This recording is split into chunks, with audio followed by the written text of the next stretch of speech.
Chapter 85. Teddy finished his story. He told them how the pain of Hiram's assault tore him out of his drug-induced sleep long enough to see Todd O'Connor standing in the doorway, watching the farmer molest him. Teddy swore he could still feel the farmer groping him in all of his most private places. Max filled Henry in on what Chris told them in Derek's fort. Henry listened with his mouth agape at the hauntingly familiar tale. His experience wasn't much different. He didn't drink Hiram's Kool-Aid concoction either, but he wasn't too scared to move when Hiram pulled down his underwear. Henry ran out of the trailer and never went back.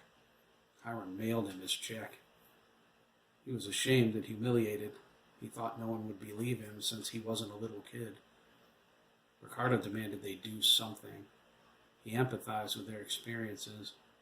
He had an overwhelming desire to take out a lifetime of pain on Todd O'Connor for watching Hiram violate Teddy. He did nothing to stop it, man. Chris grabbed him by the shirt, got in his face, and yelled at him to shut his mouth. Ricardo was stunned and hurt. The look in Chris's eyes had the same effect on him as it did everyone else in the room. They froze and went silent. Chris's thoughts whirled. Guilt and sorrow clouded his mind as realization sank in. He was overwhelmed by the knowledge that this was all his fault for not turning Hiram in. He burst into tears and reached for his iPhone. Teddy cried out when he saw Chris hit 911. No! Tears streamed down his face. He ripped the phone out of Chris's hands, canceled the call, and slammed it on Jeremy's desk. You can't do that. Why? Chris cried. We have to turn him in.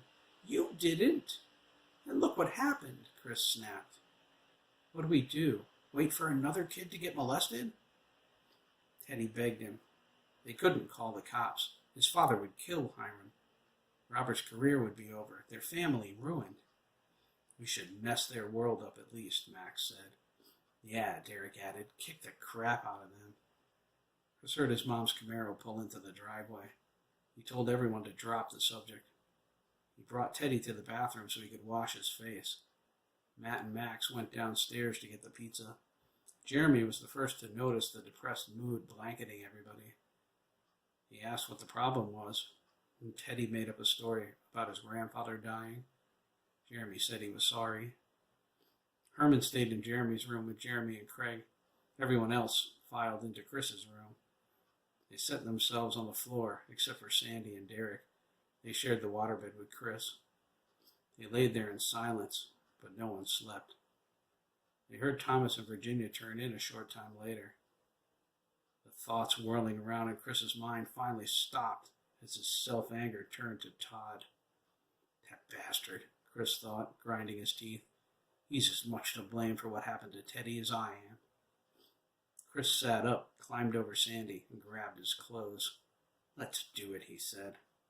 Yes, Ricardo whispered, pumping his fist. They dressed, slipped out the window, and climbed down a nearby tree. They went to the trails on the other side of Owen Road and walked in single file toward the farm. The stars and moon gave enough light to see by through the thick treetops. No one spoke until they neared the pasture. Chris agreed with Max's idea. They would pound the farmer until he confessed.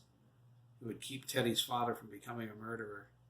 It was impossible to deny they were doing the right thing. It made too much sense. After Hiram was safely behind bars, they would turn their attention to Todd.